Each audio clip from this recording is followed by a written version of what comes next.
Came a man on a track, walking 30 miles with a sack on his back. Then he put down his load where he thought it was the best. Made a home in the wilderness.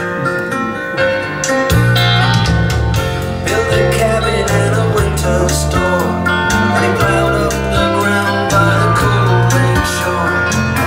The other travelers came walking down the track, and they never went further, no, they never went back. Then came the churches, then came the schools, then came the liars, then came the rules, then came the trains and the trucks with... Tom from Woodbridge Stereo, how are you? I'm well, Peter. How are you? Very good. I'm glad. Okay, a couple things have happened now. One is the room is small for the speaker.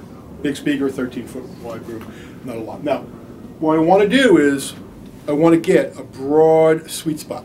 Okay, so by listening predominantly off-axis, I get a much more well-centered image at every one of my 15 listening locations.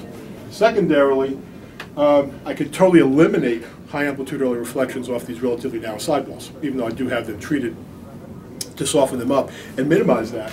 Now I can virtually eliminate it. If you think about it, okay, if you look at virtually any of those positions, those high amplitude hotspots are more than 90 degrees off axis. Okay, so zero issue there. So I get a much more wall-to-wall image, okay, without any transient smear, okay, and without problems in the sidewalls. Because the speaker is very tall and there's a lot of drivers and displacement between the drivers vertically is large, and we're generally listening closer than we'd want to for all those outputs to sum to a point in space. So now by listening off axis, I can improve that as well. So minimize the localization of basically hearing lots of little outputs instead of one coherent output. Okay? And just generally it gives me a deeper, better presentation throughout most of the center of the stage, which again, the speaker is large. It's 1,000 pounds of speaker in a 500-pound room, so I'm kind of limited there. So that works much better. Now, in a showroom, stay there. In the showroom, because these are my speakers, we display them like this, okay, where we also have them with a pretty significant toe, for many of the same reasons. Now, since the speaker is designed with a slightly recessed on-axis response, upper mid-range, lower treble, and a slight flare off-axis, okay, that gives me a lot of flexibility, so my power response and my listening position is good. And again, I get the benefits of a much wider presentation, less localization of the speaker as a source, particularly on transient events. So I get better staging, more uniform listening, and really a more uniform stage.